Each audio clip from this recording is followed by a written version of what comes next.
Neil, first of all, Merry Christmas. And to you. What's it like being a manager at this time of year? It's very hectic. It's a wonderful period, I think, for the excitement, because you've got game after game after game. You've got injuries, suspensions, people going off. You've got your family to think about. It's a mixture. I brought my lad here this morning, William, to the press conference. So it's it's good. What will you be doing tomorrow? Tomorrow, I've got a day at home, and we're training late on tomorrow night before we go to the hotel. And I suppose the good thing for you this Christmas is that you don't have far to travel. You've got a home game and then an away game at QPR. Yeah, I think that's good for the fans in particular.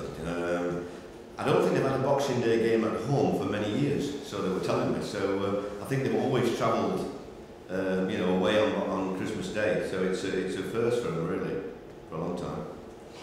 About Southampton, which Southampton do you think is going to turn up? The team that won 11 of their first 12 games, or the team that's only won 5 of their last 6?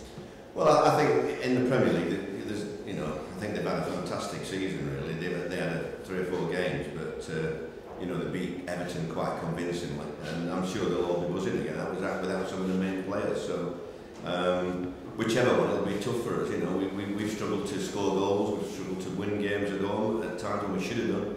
So it'll be a close encounter, no doubt. How much of a concern is that the fact that although generally you're playing pretty well, you don't seem to be scoring enough? Yeah, it's got to be a concern. You can't win games without scoring goals. But we've also got to defend better, and it's getting the right blend between the two of them, and that's what we've been working on. We have got we're nearly halfway in the season. The players have done ever so well, really. I think we've I think in circumstances, I think the squad. We all know the squad needs a lift with 1 or 2 bodies, but they've really hung in there, and rather than get left behind, we've hung in there. We said if we can hang in there till Christmas, then we've got a good chance of improving the squad in the second half.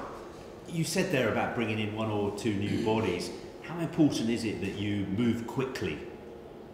Well, sometimes you can't move quickly at times. It's how quickly the club you're trying to get the player off, and how quick the player and the representatives, and there's all sorts of things. The window doesn't open until the 3rd. So there's 1 or 2 complications, but we'd like to get business done as quickly as possible. I'd like, if I could, I'd like 1 or 2 in for the FA Cup, on the 3rd. But it's we're struggling at the moment to try and get anything over the line as early as that. But at least we've got a week after that before the Tottenham game, when I hope we can do some business. There have been reports that you've made a bid for Swansea's Bafétimbi Gomis. Is he the kind of player? Is he the kind of player you're looking for? Someone who's got that physical presence up front? Well, I think we've made offers for a number of strikers.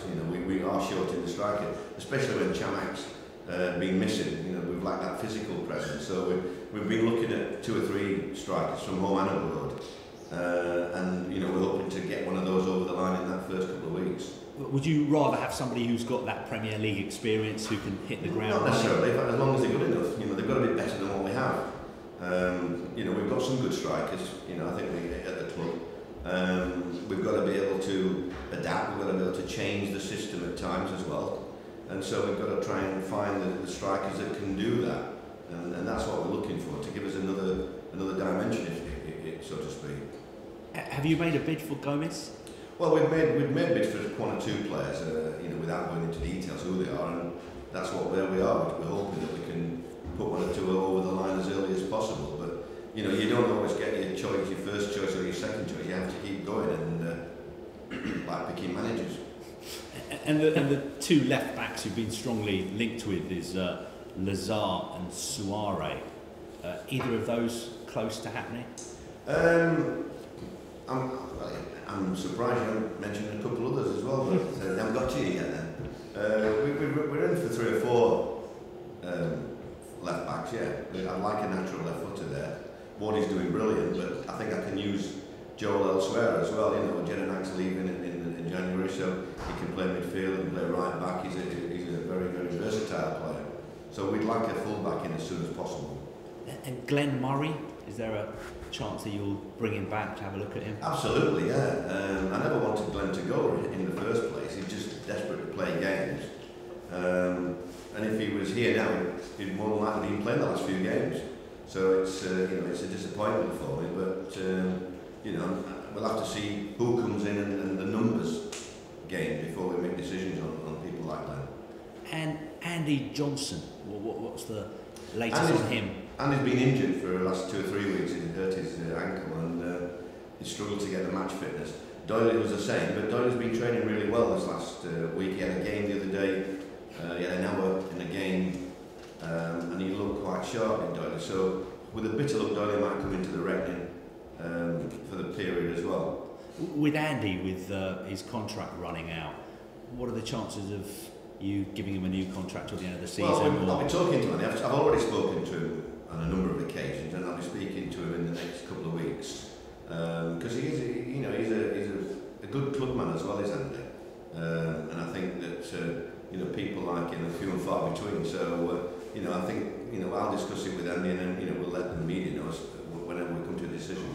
Neil, you spoke about what it's like for a manager at Christmas. Tell us a bit about what it's like for the players in terms of restrictions on what they can and can't do on Christmas Day. Well, a player nowadays, they already know when you look at the pre-season how they come back, how they have a programme to go away with and come back.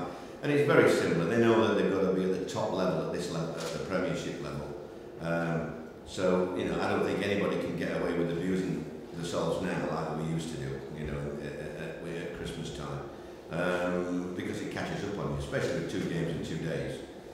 So they look after themselves. They'll have smaller portions than everybody, and less alcohol, if any. Most players don't even touch a drop now over the Christmas period, even a glass of wine. So it's one of those that they're more sensible now than they've ever been before, and they have to be because of the level of fitness that's required and expected really at this level. It's there's not many. I don't think there's anybody gets away with much nowadays. They get a decent amount of time with their families as well before they join up with you and the rest. Yeah, I used to give them all Christmas Day off, but with us travelling, with us playing Boxing Day afternoon, very difficult to have a full day. So we won't be coming in until 7 o'clock at night on Christmas Day, and then we'll go to a hotel, which we always stayed at home before, but it's just a slightly different thing to have a little jog and nothing really substantial, but just get the Christmas spirit out of the way for an hour, and then have a good night's rest. Just looking at the transfers, obviously not talking specifically, but the reaction from the clubs you've approached, has it been positive? Are deals closer or further away from that? Well, some quite adamantly no. It was the answer to a couple of them. We're down the line with a couple. One, which was a surprise to me, that we had a positive response from a club. So we're going to look at all options. Like I said, we do need 3 or 4 in the squad, and I'm optimistic we'll get them. Whether we get our number 1 targets or not, I don't know about that, because you never know in that. But we will have an influx of new players to supplement the squad. And I think last year was important. You can look at the players they brought in last year. I thought that was an important time for the club as well. Just finally for me, performance-wise, you've probably not been getting the points you've deserved from them. Is that a concern or is that positive? Well, I think you look at it, it's like, before last week, I think we lost 1 in 5, whereas we haven't won 1 in 10. It depends how you put it, isn't it, really, in the media. We've played some really good games, and the lads have been unlucky a couple of times as well. And people say things even out over the season. So the second half of the season, we're going to get some hell of a luck. And we'll need it. I think you need luck as well as good players. And we've played some stuff. We've got a good group of players. And I'm looking to help them out by supplementing the squad with 1 or 2 good additions. Thanks. With the 2 games in 3 days in mind, have you had a chance to take a good look at the fringe players in the squad and see who's ready to step in if needed? Yeah, I'm already looking ahead to the QPR and the Villa games. You've got to do, and the Dover game after that. It's one of those things. You get more. You want to do that. I had Big Sam, I think, on saying that you think about changing the team and bringing them in, and then you do well. So you get slaughtered if you change the team if you do well, and you get slaughtered if you don't change it if you don't do well on the second game. So you can't really win as a manager at this time of the year. Whatever you do is wrong unless you win both games. And And James McArthur's, I know it was disallowed, but it was a great header against Man City, and another one the week before.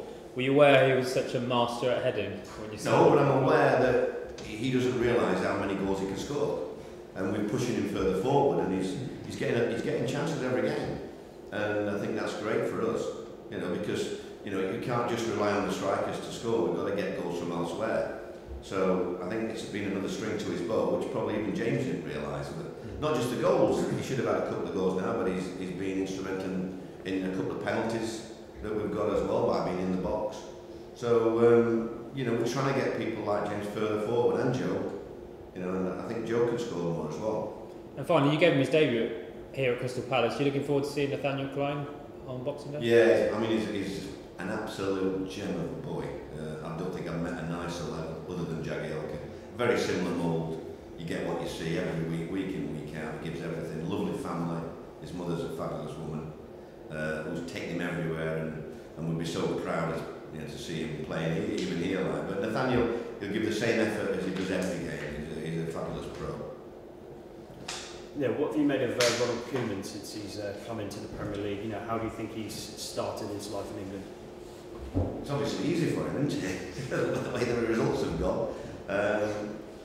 I like the way he goes about his business. He's just nice and quiet. I'm sure the players respect him for having played like he has, and he doesn't make a song and dance, gets on about his business, doesn't get carried away when they win, and doesn't get carried away when they lose. And I think he's done a fabulous job for them. And the club itself, the blows that they had in the summer, I think that it just shows you that it's amazing what a good group of players can do. They're a club which, maybe Palace could follow in terms of the way they bring through young talent and the way they've sustained themselves in the Premier League since coming up from the Championship. Yeah, I mean, they're years in front of us at the moment in the way that we've got a great academy, but they planned, even with Rupert Lower there, I have to say, he got some criticism, but Rupert used to spend, six-figure sums on young players from other clubs. And when you look at the signings that he made and the players that have come through, a lot goes back to those days, changing the training ground into a super complex as well. And we're at Palace, we're trying to get there. We're really trying to get a new training ground as soon as possible, which is not far away. And the academy's going well. So if we could put all that into, and the next step is staying in the Premier League and using the money to fund the youth development and all that. So yeah, that is a good example on where Palace want to be, really. How's Marouane Chamakh? Has he got any chance of playing this week? I don't really want to push him. Last time we came back a bit too early. A lot of games coming up, isn't there? So I think it's important we make sure it's right for the second half of the season. So I won't be thinking about him unless, he tells me 100% and we've got a crisis. At the moment, I can't see him being involved in the next couple of games, but you don't know with Cham. He is a quick healer, and he always wants to try and play. So, what about you said about players in? I mean, can you see many players leaving in January? Or? Well, there'll always be one or two, won't there? I mean, I can't tell you exactly. We've got one or two out on loan. I'll be speaking to their clubs concerned to see if they want to make them permanent or if I want them back. Things like that over the next 7-10 days. I'll have more idea, over that period, really. I know you said about Dwight Gale after the Stoke game, obviously not having sort of done enough to earn a start. I mean, is there anything he can do to change that? Yeah, he's trained well this week with Dwight. Not just Dwight as well. It's the way we play, the system we play as well. There might be an opportunity to change the system and involve Dwight. I think Dwight has to play with another striker, with a Glenn Murray type. And I think you see the best out of Dwight then. It feeds off people like that. So, we have to have a look for a plan B as well. And it may be an opportunity when Jelinik's not here to look at that, In terms of, you said that you might look at a more physical striker to bring in. Would that be the opportunity to try that then? If you could bring the right kind of guy in January Well, I think we've got to look at everything, Like I say, if Glenn was here now, he'd be playing.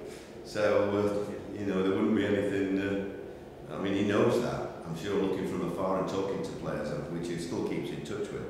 But we won't be doing anything with Glenn unless we get replacements in, and then I've got to chat with Glenn at the same time, Neil, how surprised have you been by what Southampton now have achieved. They lost 5 arguably of their biggest players at the end of last season, and the transition's been almost faultless. Well, it has. I mean, in fairness, I think no disrespect to the manager, the previous manager, but the squad was already there when the previous manager took over. I think the club's been building for many years, and if you look at their club, they've always got an abundance in the reserves, etc., players who could step up, and they've brought really well. You know, they've brought people like Pele. You know, I mean, they've brought players that have fitted in really well, and I'm sure they might have surprised the manager and themselves how quickly they've adapted. Because they played, you know, they have played some good stuff, scored some good goals, and they all seem to have fitted in, you know. And that's what you want as a manager, you know, new players coming into the squad. And, you know, I think it's a tremendous achievement for them to do what they've done, despite losing all those players, you know. On the opposite side, those 5 that have left Southampton really haven't started to catch fire where they've gone. You know, the 3 at Liverpool, Chambers, Luke Shaw. What would be the reason for that? Well, I sometimes think you can't blame players. I mean, agents are all connected to players, aren't they? And when a top club comes calling and you see the old pound shillings and pence, the grass is not always greener on the other side. And that's the problem that players have. Do we take the money and forgo our career? And that's why I'm so pleased about Nathaniel Klein, because when I was here, the administrator was trying to sell him to Wolves for 700 grand and twisting his arm behind his back saying that we wouldn't get paid if he didn't go. And I told Nathaniel, you stay here, son, play another couple of years and do it in the right way. If you don't go chasing money when you're a good young player, money comes to you because you get the experience, you get the games, and then when you do that, then you can demand. And look at Nathaniel now playing for England, and I would imagine he'll be playing for England for many, many years. I've pushed him for the last couple of years. I think he should have.